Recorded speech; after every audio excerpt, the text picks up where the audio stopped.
الحمدللہ رب العالمین والعاقبۃ للمتقین والصلاۃ والسلام علی اشرف الانبیاء والمرسلین۔ ناظرین کرام السلام علیکم ورحمۃ اللہ وبرکاتہ۔ میں ڈاکٹر ذوالفقار احمد آپ سے مخاطب ہوں اور آج انشاءاللہ ویلاگ نمبر 135 میں آپ سے گفتگو ہوگی۔ ناظرین کرام، جب سرور کونین محمد مصطفیٰ صلی اللہ علیہ وآلہ وسلم نے بنو نذیر کی طرف پیغام بھیجا، محمد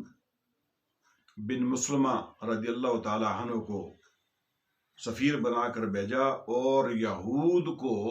بنی نذیر کے یہود کو یہ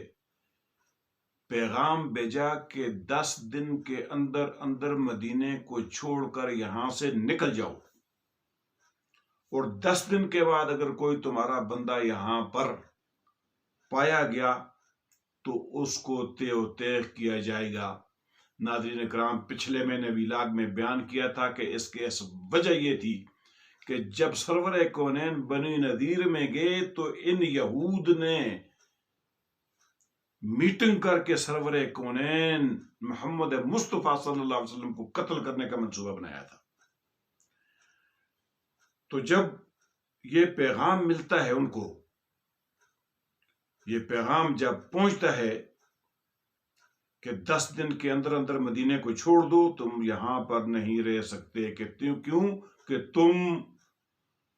سازش کر رہے ہو اور مسلمانوں کے خلاف کام کر رہے ہو، باوجود اس کے کہ مسلمانوں اور یہود کے درمیان ایک معاہدہ طے ہوا تھا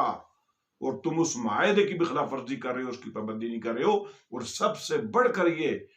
کہ تم اپنے محلے کے اندر جب سرور کونین گئے تو تم نے ان کو قتل کرنے کا منصوبہ بنایا۔ ناظرین اکرام، جب یہ پیغام پہنچتا ہے تو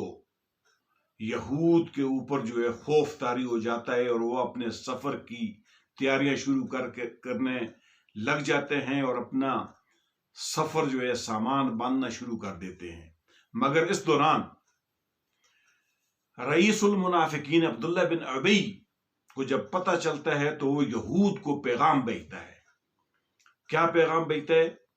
کہتا ہے کہ اپنے گھروں کو چھوڑنے کی کوئی ضرورت نہیں ہے، ڈٹ جاؤ، کھڑے ہو جاؤ، اپنی جگہ پر قائم رہو، اور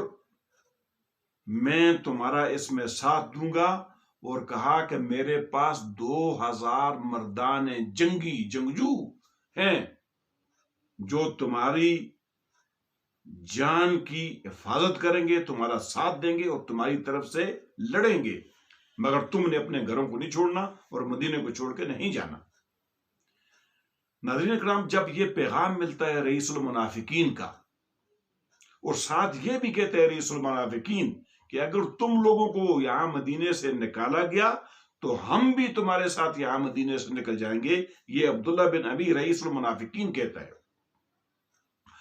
جب رئیس المنافقین کی بات جب بنو نذیر یہود سنتے ہیں تو ان کی حوصلے بڑھ جاتے ہیں، ان کے ارادے تبدیل ہو جاتے ہیں۔ پہلے یہ رخت سفر باندھ رہے تھے، اب یہ ہے بالکل یہ اپنا انہوں نے نظریہ اور اپنا ارادہ تبدیل کر دیا۔ اب یہ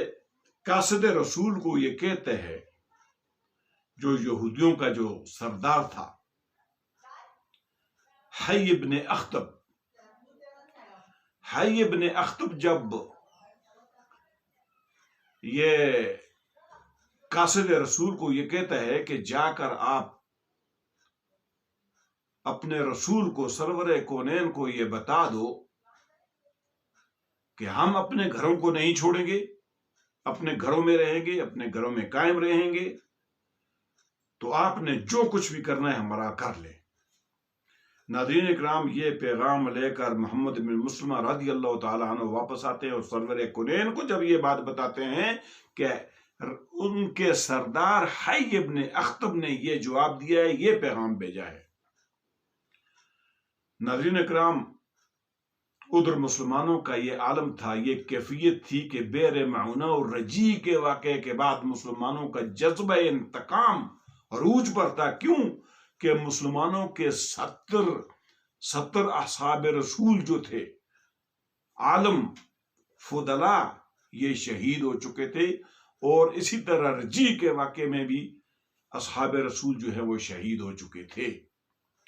تو ان کا جذبہ جو تھا انتقام کا اپنے عروج کے اوپر تھا، اور جب واپس آتے ہیں ان کو یہ پیغام واپس پہنچایا جاتا ہے کہ حی ابن اخطب نے یہ کہا ہے کہ آپ نے جو کچھ کرنا ہے کر لو، ہم مدینے کو نہیں چھوڑیں گے، اپنے گھروں کو نہیں چھوڑیں گے۔ تو جب یہ صحابہ رسول کو اور سرور کونین کو یہ بات بتائی جاتی ہے تو اللہ کے نبی اور صحابہ رسول اللہ اکبر کہتے ہیں، اللہ اکبر کا نعرہ لگاتے ہیں، اور پھر لڑائی کے لیے اٹھ کھڑے ہو جاتے ہیں اور تیار ہو جاتے ہیں سارے۔ ناظرین اکرام، سرور کونین نے حضرت ام مکتوم کو مدینے کا انتظام سونپا، اور پھر اس کے بعد بنی نذیر کی طرف روانہ ہو گئے، اور علی رضی اللہ تعالی عنہ کو لشکر اسلام کا جو علم تھا وہ تھمایا، وہ انہوں نے تھاما۔ اور اس طرح جب یہ لشکر مدنی بنو نذیر کے علاقے میں پہنچتا ہے، پہنچنے کے بعد ان کا محاصرہ کر لیا جاتا ہے، اور جب محاصرہ ہو جاتا ہے تو جتنے بھی یہودی ہیں یہ اپنے قلعوں میں، مضبوط قلعوں میں بند ہو جاتے ہیں، اور قلعوں کے اوپر چڑھ کر وہاں سے پتھراؤ اور تیر اندازی شروع کر دیتے ہیں۔ ناظرین، یہ محاصرہ جو ہے یہ 15 دن تک یہ محاصرہ جاری رہتا ہے۔ ناظرین اکرام، اس کے بعد اگلے مرحلے میں ہم بیان کریں گے کہ اس کے بعد کیا ہوا۔ آج کے لیے اسی پہ اکتفا کرتے ہیں۔ وآخر دعوانا ان الحمد للہ رب العالمین، والسلام علیکم ورحمۃ اللہ وبرکاتہ۔